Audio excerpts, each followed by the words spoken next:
the BrahMos missile system. And then now Indonesia has bought the same system. And I can say that we're happy with... Sebuah pernyataan menarik datang dari Kepala Staf Angkatan Bersenjata Filipina, Romeo S. Brawner Jr. Dalam sebuah wawancara media, ia menyebut sesuatu yang langsung menarik perhatian pengamat pertahanan kawasan. Menurutnya, Filipina telah membeli rudal jelajah supersonik BrahMos. Namun, bukan itu yang membuat banyak orang terkejut. Yang lebih menarik adalah kalimat berikutnya. Ia mengatakan bahwa Indonesia juga telah membeli sistem yang sama. Kalimat ini sederhana, namun dampaknya cukup besar. Karena sampai hari ini tidak ada pengumuman resmi dari Jakarta. Tidak ada pernyataan terbuka dari Kementerian Pertahanan. Tidak ada konferensi pers dari Mabes TNI. Yang ada justru satu hal yang sangat khas dalam dunia militer Indonesia. Diam. Dan justru di balik keheningan itulah cerita yang lebih menarik mulai terlihat.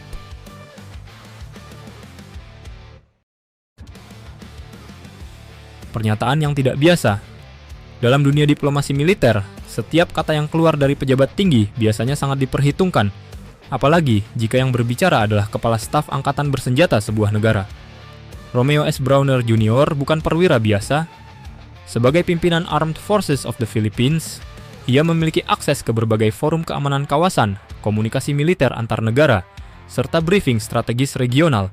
Artinya ketika ia mengatakan bahwa Indonesia telah membeli BrahMos, kemungkinan besar pernyataan tersebut tidak muncul begitu saja. Ada dua kemungkinan yang menarik.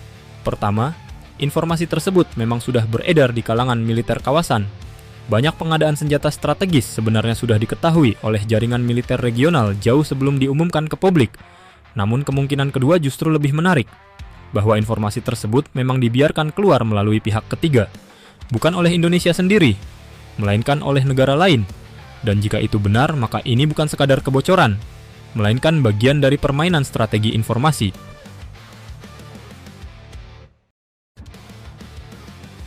Kenapa Indonesia tidak mengumumkan?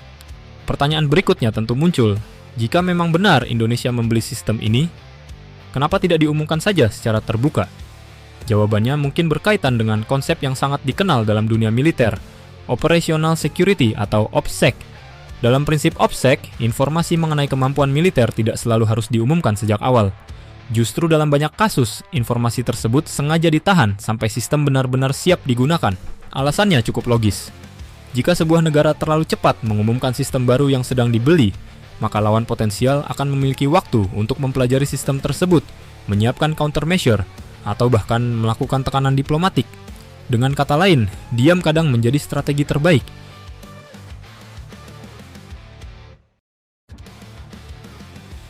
Pola pengadaan senjata Indonesia.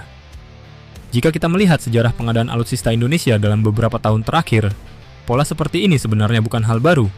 Indonesia beberapa kali memilih pendekatan yang relatif senyap dalam proses pengadaan sistem strategis. Contoh yang sering disebut adalah akuisisi Kan Tactical Ballistic Missile dari Turki. Pada awalnya hampir tidak ada pembahasan terbuka di ruang publik, tidak ada pengumuman besar, tidak ada presentasi panjang di media. Namun tiba-tiba sistem tersebut muncul dalam foto dengan kualitas buram dan terkesan bocor. Baru setelah itu publik mengetahui bahwa Indonesia telah memiliki kemampuan rudal balistik taktis. Pendekatan seperti ini menunjukkan satu hal menarik. Dalam beberapa kasus strategis, Indonesia lebih memilih menghadirkan kemampuan terlebih dahulu, baru kemudian berbicara, bukan sebaliknya.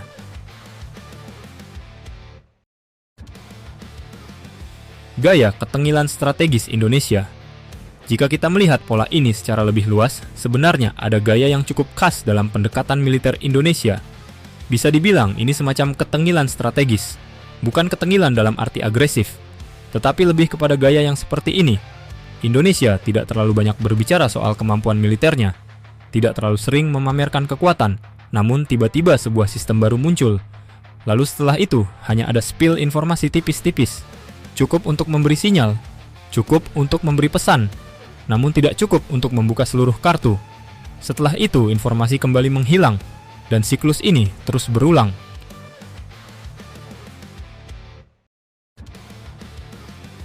Pesan strategis ke kawasan. Jika benar Indonesia sedang menuju akuisisi BrahMos, maka pesan strategisnya sebenarnya cukup jelas. Indonesia sedang memperkuat konsep pertahanan maritim berbasis penangkalan, bukan untuk agresi. Tetapi untuk memastikan bahwa wilayah laut Indonesia tidak mudah dimasuki oleh kekuatan militer asing. Dalam konteks Indo-Pasifik yang semakin kompetitif, kemampuan seperti ini menjadi semakin penting. Karena pada akhirnya, tujuan utama dari kekuatan militer modern bukan hanya untuk bertempur, melainkan untuk mencegah perang terjadi sejak awal.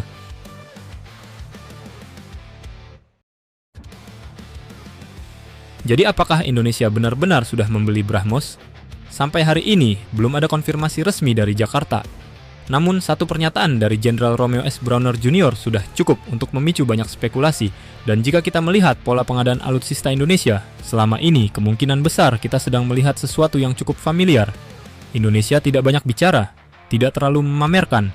Namun suatu hari nanti, sebuah sistem baru mungkin akan muncul dalam latihan militer. Dan saat itulah publik baru menyadari satu hal sederhana. Indonesia sebenarnya sudah bersiap sejak lama.